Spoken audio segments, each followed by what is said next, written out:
Hello, and welcome to Mind and Money Show, where we talk all things mindset, money management, and our entrepreneurial journey. Along the way, we're going to throw in some amazing guests for good measure. I'm Shane Hyland.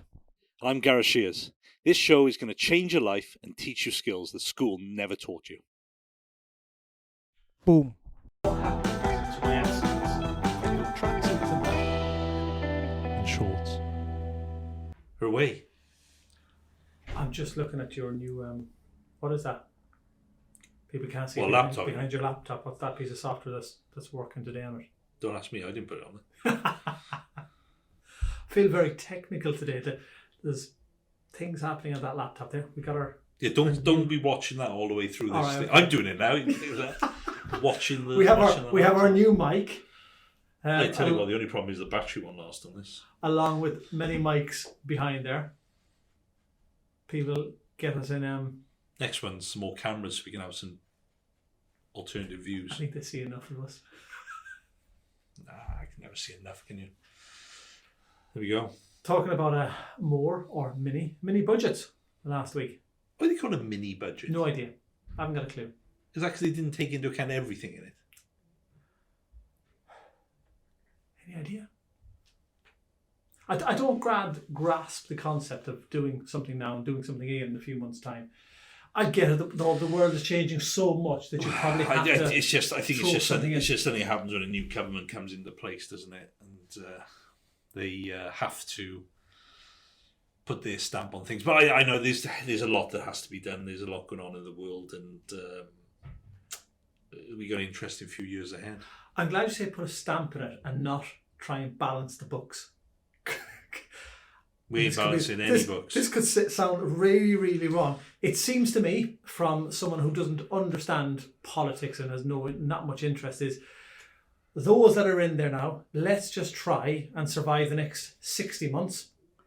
Let's borrow, beg, then get steal, a pension, you mean? And then whatever's left or whatever debt has been created, let the next lot deal with that problem. Like you said, I think it's kicking a can down. You just stole my line. Yeah, I knew he'd do that. That's true, though. I all joking aside, all we're doing at the moment with regards to the government, finances, raising the Bank of England base rate, don't even get me started on that. It was just kicking the can down the road. That's ultimately what it is. You know, we're not addressing the real depth of the issues, you know, the amount of debt we have. You know, we're not even addressing the fact that they gave it all these bounce back loans during COVID, and these have got to be repaid. Companies can't repay them. Companies are going through, companies are struggling. If we do go into a recession, as we likely will in the next 12, 18 months, if we're not technically in one anyway, how are these loans going to be repaid? It's a really difficult time because you're trying to stimulate everything. You're trying to raise interest. You're trying to bring back inflation. You're trying to raise interest rates. People then won't. You can see the borrowing that has just absolutely gone up like that over the last few weeks. Mortgages, personal loans, business loans, rates are increasing. People don't want to borrow too much because they don't know what the future holds for them. The rates are astronomical compared to maybe 12, 18 months ago. I know over the long term, but people are afraid to borrow, hence they're not willing to... I don't think people are afraid to borrow. That's the problem. Maybe. I don't think people are afraid to borrow. I think people are having to borrow to basically sustain where they are with their business. Sustain, but not... But they're not borrowing for the right reason. People are not borrowing for growth. That's a better way of putting it. They're not borrowing for growth, they're borrowing for sustainability. And that's not sustainable. No, that's the danger, isn't it? That is the danger. That is a massive danger. There's all this issue the last day about those that benefited from the mini budget seemingly are more so the big earners and stuff like that because they've got the biggest currency return on their money. But is it that big? It's 5% when they earn over 150,000. It's like they're not having that much back. You know, it's not a huge, like, it's not as if they've abolished. I know people say they abolished the 45% tax rate, but it's 40% anyway. 5%. It's like, I think the big issue is people were monetizing the percentage, and and those that were earning a £10,000 income against those that were earning a £200,000, and they monetised it and went, the £200,000 earner is £15,000 a year better off, and the £10,000 earner, these are only hypothetical figures, is £200 a year better off. So it's not any beneficial, but it's percentage wise. So yeah, but we'll do we discussed this. We'll do a separate. Do you think after a while we'll do a separate video on. After a while of doing all of these, I'd know to turn my phone off. So apologies. I didn't even know it was ringing. We'll do a separate video on that subject, actually, about this huge misconception that the higher earning business owners, people, are the ones who are really benefiting from this. Yeah. But you've also got to bear in mind, they are paying the higher tax and the higher national insurance.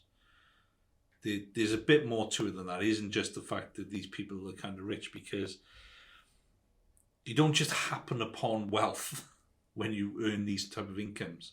These people have grafted, they're hard workers, they take all the stress, all the pressure of the high end of business. They might be business owners whereby they are taking all the risks. Unless you're that person in the UK last Friday night that won the 171 million on the Euro Millions. Yeah, exactly. But that comes with its own issues as well. Absolutely. That's another topic. What's that called? Sudden wealth syndrome. There we go. That's another topic which we've kind of covered, and we'll be covering even more. But the budget. There's a few things that came out of it, and people thought he had some good wins in there, and like the stamp duty changes. But what people don't realise, that's England and Northern Ireland, I believe, only. Yeah. It's definitely not Wales and Scotland. I know that, and be interested to see what Wales for us will do and Scotland will do with that. But will they follow the suit? Probably not, because they don't normally when it comes to the things that they can control.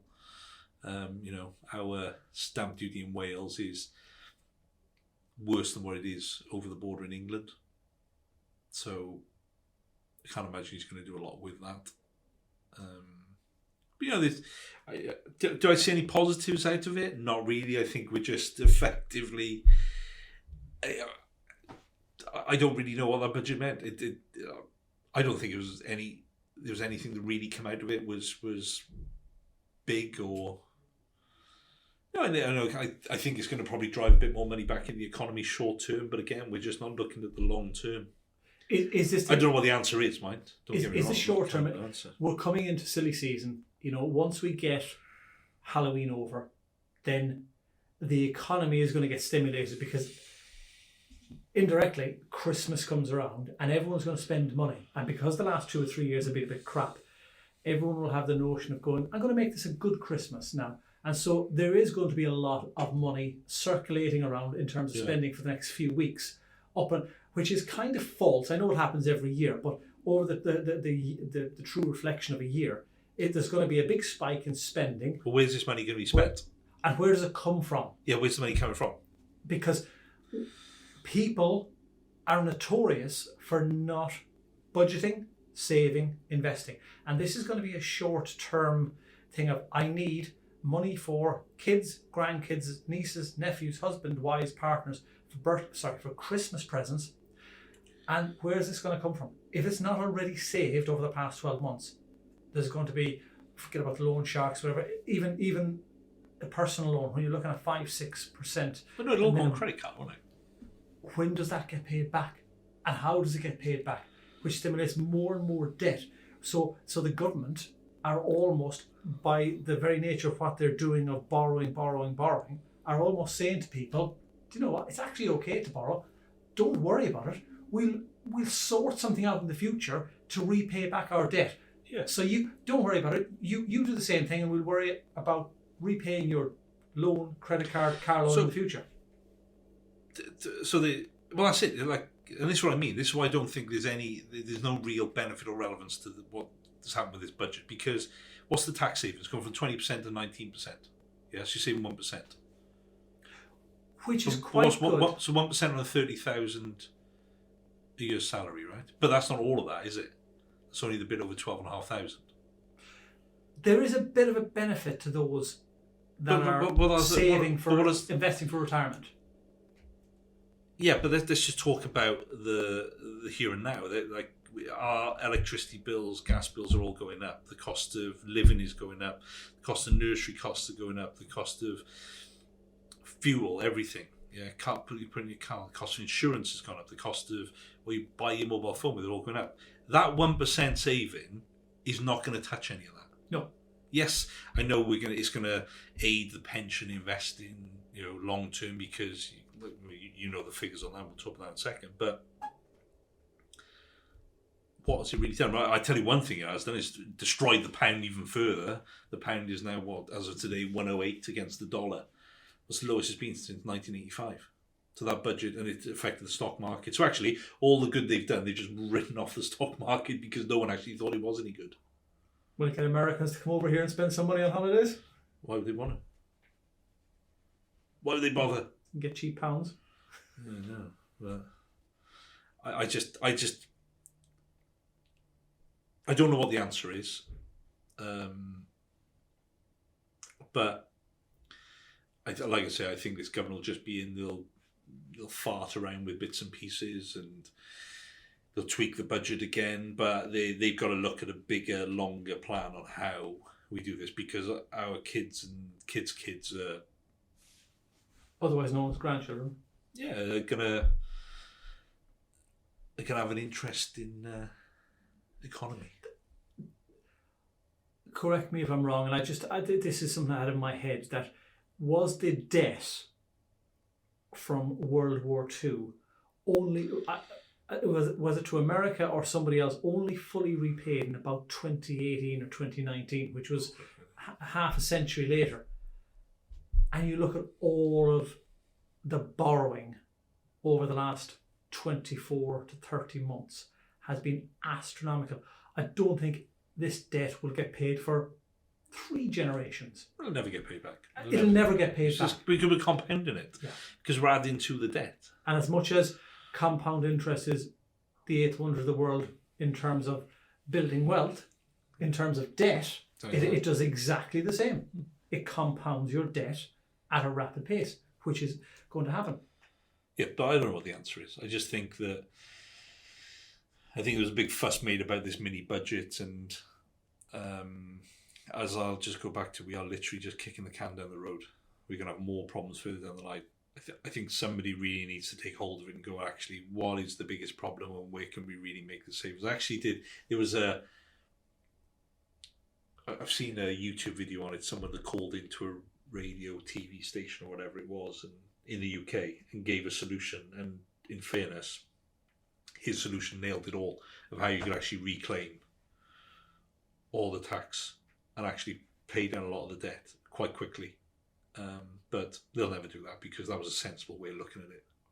I have a different view on all of this, and it probably is the wrong view of those that are struggling with prepayment meters and having to watch what they put into it and it gets swallowed up, and not having enough money to feed their children, having to decide, do I eat today or do I not, because I need to eat, or my children. That's a cost of living crisis. I think there's a vast majority of people are in a cost of lifestyle crisis. And I do think there are those that are struggling with the living issues, like I just said. That's a major thing. But the lifestyle issues of not being able to get as many Costa coffees as they used to per week, not being able to take a young child to as many weekend events as before, not being able to go out and have a meal every Saturday night with friends. To me, that's not living, it's lifestyle. And the budget, I don't think, has been designed, though, as you said, the 1%, to help anyone in that way.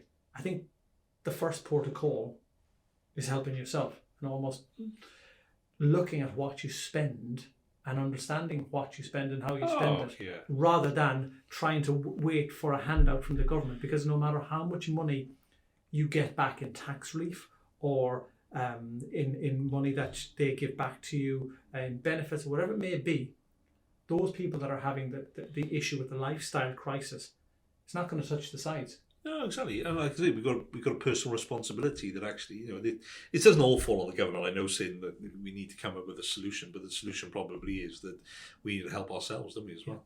We're not going to be that way. It's human nature. It's like, I go back to, everyone said COVID was this great reset and everyone learned that they need to kind of spend more time at home and less time in the office, stuff like that. I'm convinced 90% of people have gone back to the norm. We can tell about the roads. I'm not sure about back to the norm in terms of working habits. But that's a discussion for another day. But yes, I think some things have. But I think their spending patterns probably haven't gone back to the norm. They've got worse because I think they had more time. They had more time. Initially, we all knew it. When kids asked for something at the start of that, you kind of said no at the start, and then X amount of weeks later, you just get things. And the Amazon man or lady was coming, once every 3 days, maybe once a week. It came then every day, and sometimes you were getting 2 deliveries a day. And that doesn't seem to have stopped. We're still on, because it's easy to go onto our phone, buy it when we're bored. And because we don't see the physical money anymore, give £20 over a bar counter or in a shop. It bites you a bit when you're giving that money away. 100%. Spend £45 on Amazon like that, and just with one click, you don't see it because you don't see the money leaving your bank account. No. And I think certain things have gone back to normal, but there are some new traits that have happened for the negative, which I again go back to, I think the impact on the lifestyle crisis. I'm struggling to live now because I can't afford to buy all these things on Amazon. We need, as you said, to look in the mirror, forget about budgets helping us. We need to help ourselves first. The government will budget to help the country. They won't budget to help you as an individual. Nope. So we do have to do it ourselves. But I guess that's our 2 penneth really on the budget, really, isn't it? It's not. Let's not go into the ins and outs. I'll go the ins and outs because you can go and see that on the BBC News website. Drop us a message. You can have those. Yeah. I mean, it's nothing coded. It's not going to help you dramatically. It's not going to save you a huge amount of money. It's not really saving or helping anyone. There's some little bits and pieces in there, and they've kind of tried to make it look like an impact, but I don't think they kind of have. But who'd want that job at the moment? I'll take it for the benefits, for the pension. I wouldn't. You couldn't give me the benefits or the pension in the world to take that job at the moment because there's no easy answer. There's a poison chalice. It is, but no matter what you do, it's going to be wrong by somebody. Damn if you do, damn if you don't. Yeah, absolutely. But be interested to see how things kind of pan out. But I think we just got to be mindful and take this positive, negative, whatever you want to think. We got rough times ahead. We've just been through rough times. We got even rougher times ahead. But I think it comes back to what you say. We need to help ourselves a bit as well. This isn't just for the government to hand money out. We need to take responsibility for our own actions and level up and make a difference ourselves. I think it'd be a good chance, Ryan would. No. Just putting it out there. Not at all. Just putting it out there. Not at all. There we go. Not such a jovial podcast, but look in the mirror. The truth, but it's the honest, but it's the truth. You know what I mean? We're just being honest and truthful. Yeah. But budgets are not designed to help individuals. Budgets, I think, are designed to help countries if they can. You got to help yourself. You got to look in the mirror first and look at your own spending before you 100%. You look at the spending of a country. Yeah, 100%.